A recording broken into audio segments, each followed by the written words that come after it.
Մասնազերկել ներկային կայանը վարտի։ Ներկային կայանը։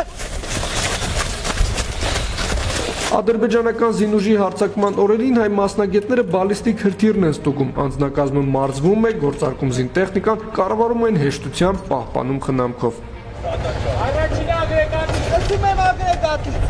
Սկադ համակարգ կամ ռազմական տերմինաբանությամբ 9K72 Էլբրուս բալիստիկ հրթիռային համակարգ, տարածաշրջանային ամենահզոր միավորներից մեկն է, բնութագիրն է հիմնավորում։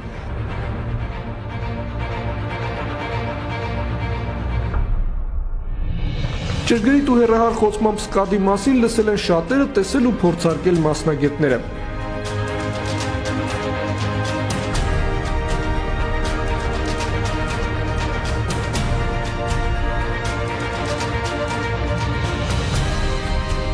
Համակարգի հրթիռն ունի 11 մետր երկարություն, 0.8 մետր տրամագիծ։ Հրթիռների մեկնարկային քաշը մոտ 6 տոննա է։ Մարտագլխիկները կշռում են մոտ 1000 կիլոգրամ։ Այս հրթիռները կարող են կրել միջուկային, բարձր պայթուցիկ եւ քիմիական մարտագլխիկներ։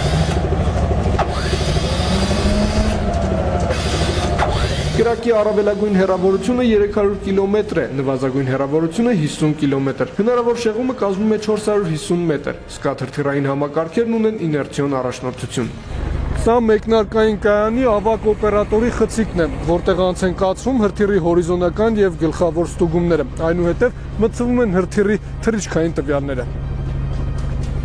Եվ գլխավորը այն Հայաստանում է, ընդ որում ոչ հիմա եւ ոչ էլ վերջերս։ Այն գերազանց վիճակում է ամենօրյա ու հետեւողական սպասարկման արդյունքում եւ պատրաստ է զսպել հակառակորդին։ Սա համակարգ է, որը կարող է հակառակորդի ցանկացած ծաղկում բնակավայր հողին հավասարեցնել։ Այլ կերպ ասած, այն ունակ է 1 կիլոմետր շարավով մինչեւ 12 բալ ուժգնությամբ հարված հասցնել նպատակակետին։ Տեխնիկայի կողքին են սպաները, դիպչում են փորձառումները, ստանում են առաջադրանք, կատարում հաշվարկներ, պարզապես չեն խոցում, կգործեն, երբ անհրաժեշտություն եւ հրաման լինի, հակառակորդի պարտադրած հարվածը պարտադիր նշանակետին կհասնի։